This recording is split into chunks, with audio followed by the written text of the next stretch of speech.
Good morning प्यारे बच्चों। बेटा आज हम जो लेसन शुरू करने वाले हैं वो है हिस्ट्री क्लास 8 से, जिसका नाम है रूलिंग द कंट्री साइड। बेटा आज इसके हम क्वेश्चन आंसर देखेंगे। क्वेश्चन नंबर 1 है describe the main features of permanent settlement. Permanent settlement के मेन फीचर्स बताने हैं। तो main features of the permanent settlement were as under.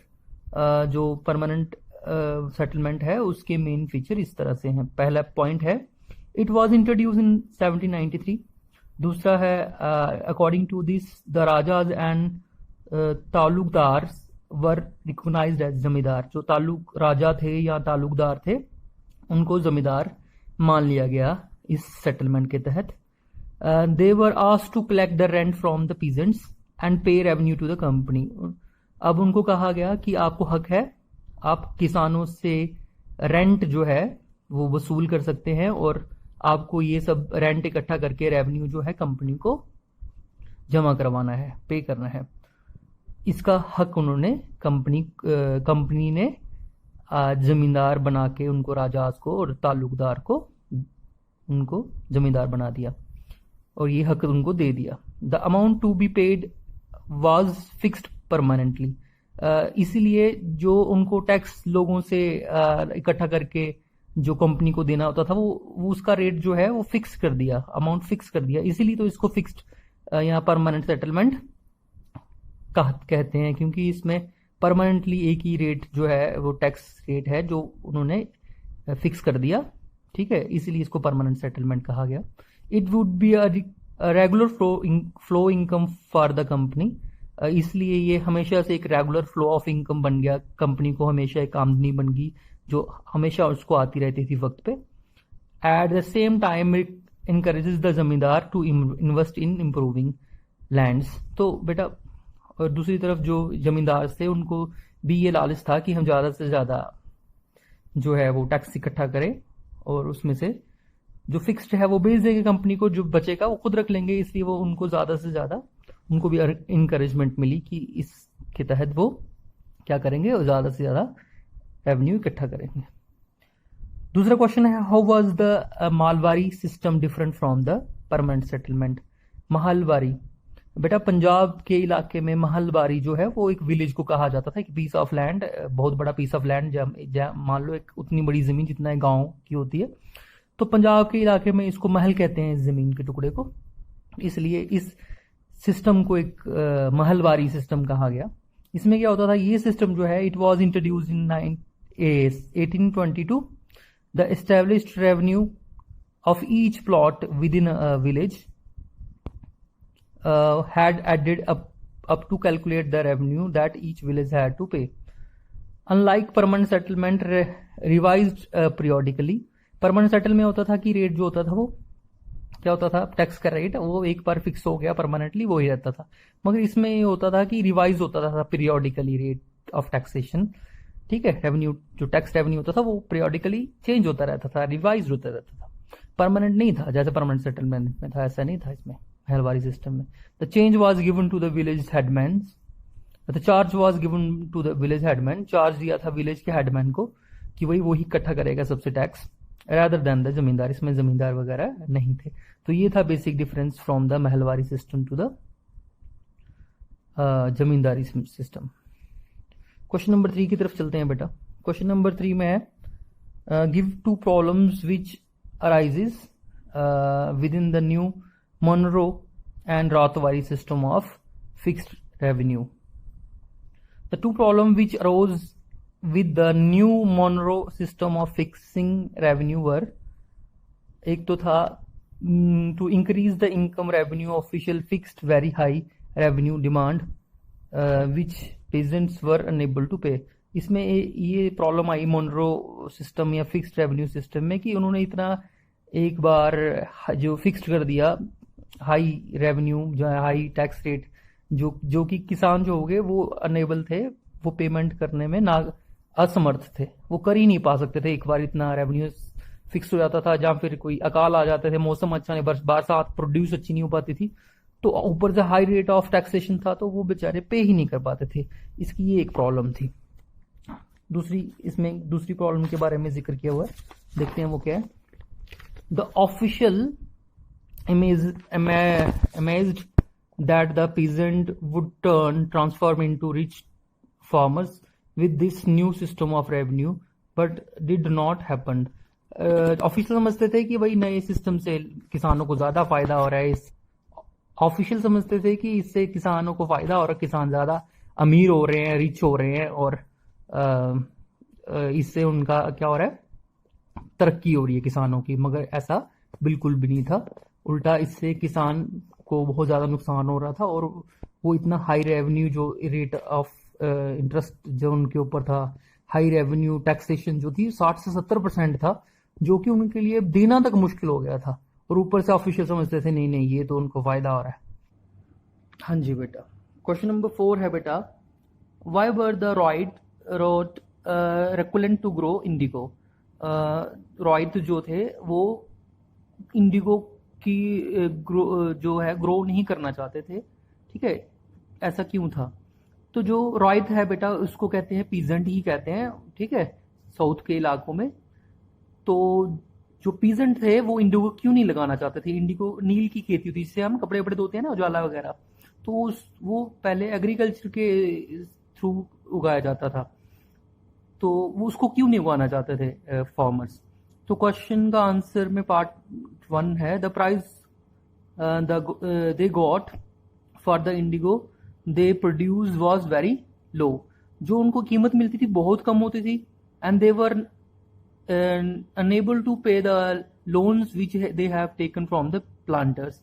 तो बेटा वो इतनी कम, जब वो फसल उगाते थे तो उनको बहुत उसका कीमत बहुत कम मिलती थी, और इवन की इतनी कम कीमत उनको अपनी फसल की मिलती थी कि जो उन्होंने लोन लिए होते थे फसल उगाने के लिए प्लांटर से, बड़े बड़े बागान जो बाग होते थे, मालिक होते थे उनके, प्लांटर्स कहते हैं उनको, यूजली वो अंग्रेजी हुआ करते थे। ठीक है, प्लांटर्स अंग्रेजों को कहते हैं, जो बड़े बड़े प्लांटेशन करवाते थे उनके मालिक होते थे, उनसे लोन लिया करते थे, वो भी चुकाया नहीं पाते थे। इसलिए वो इस खेती में प्रॉफिट नहीं था, फायदा नहीं था, इसलिए वो इंडिगो की खेती करना नहीं चाहते थे। Point number 2, the peasants usually insisted that the indigo should be cultivated on the best soils, which planters preferred to cultivate rice on it. जो प्लांटर्स थे अंग्रेज चाहते थे कि जो बेस्ट सॉइल है, मिट्टी है जो बहुत उपजाऊ है, वहां पे ही ये जो किसान हैं ये नील की खेती करें। मगर जो कल्टीवेटर थे, किसान थे, पीजेंट्स थे, रॉथ थे, जो वो चाहते थे, वो नहीं उगाना चाहते थे अच्छी सॉइल पे, वो चावल उगाना चाहते थे अच्छी सॉइल पे, ना कि इंडिगो नील की खेती। ठीक है, क्योंकि वो चाहते थे कि हमें कुछ खाने के लिए भी मिलते, इसलिए ये तो ऐसी फसल है जिसमें प्रॉफिट कुछ है नहीं है, तो इसलिए अच्छी जमीन पे इसको लगाने का फायदा नहीं है। अच्छी जमीन पे तो हम चावल ही लगाएंगे, कम से कम खा तो पाएंगे ना। तो इसलिए वो मजबूर करते थे अंग्रेज प्लांटर्स कि भाई आप अच्छी जमीन पे खेती करो नील की, इंडिगो की। इसलिए वो जो है हिचकते थे, वो नहीं उगाना चाहते थे किसान ऐसी जमीनों पे। Indigo had deep roots and it is exhausted the soil. जो इंडिगो होती है वो ऐसी फसल होती है बेटा जो जिसकी जड़ें बहुत नीचे जमीन तक चले जाती हैं और वो जमीन को फिर बंजर बना देती थी, इसलिए भी किसान इस खेती को नहीं करना चाहते थे। क्वेश्चन नंबर 5 पे चलते हैं। What were the circumstances which led to the collapse, eventually collapse of the indigo production in Bengal. तो ऐसी कौन सी परिस्थितियां बनी कि हालात बने कि जिसकी वजह से जो था ये खेती, इंडिगो प्रोडक्शन करने की, खेती बाड़ी करने की जो पूरा सिस्टम ही था वो कोलैप्स हो गया, कैसे ये बंद हो गया? इसके बहुत सारे पॉइंट्स हैं। तो पहला तो यही है, द इंडिगो पीजेंट्स जो थे revolted against the indigo cultivation at many places against planters. तो उन्होंने इसको उगाने से मना कर दिया और एहतजाज किया, जद्दोजहद की इंडिगो प्लांटर्स अंग्रेजों के खिलाफ जो मजबूर करते थे किसानों को। तो जल्द से जुलूस उन्होंने एहतजाज किए।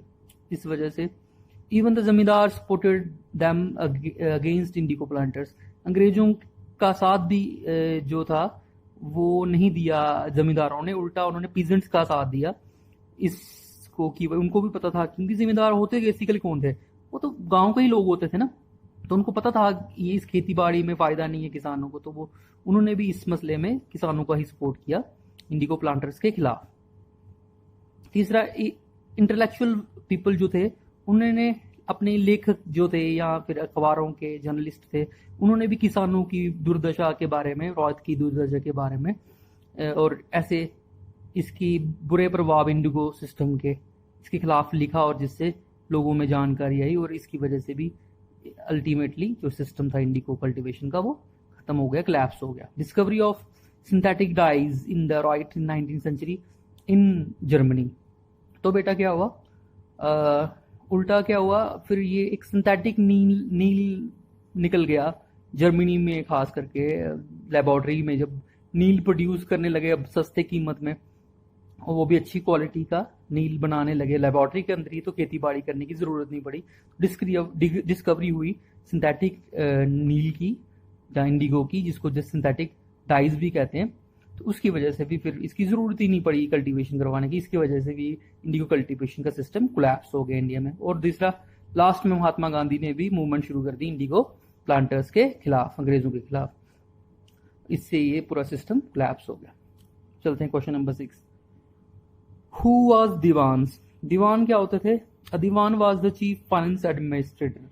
तो जैसे बेटा मतलब आज फाइनेंस मिनिस्टर होते हैं, चीफ फाइनेंस मिनिस्टर या एडमिनिस्ट्रेटर, जैसे इंडिया में फाइनेंस मिनिस्टर है सीतारमन जो है, उस दौर में उनको चीफ फाइनेंस एडमिनिस्ट्रेटर को ही दीवान कहा करते थे, चीफ समझ लो फाइनेंस मिनिस्टर को ही। अब व्हाट वाज अ महल?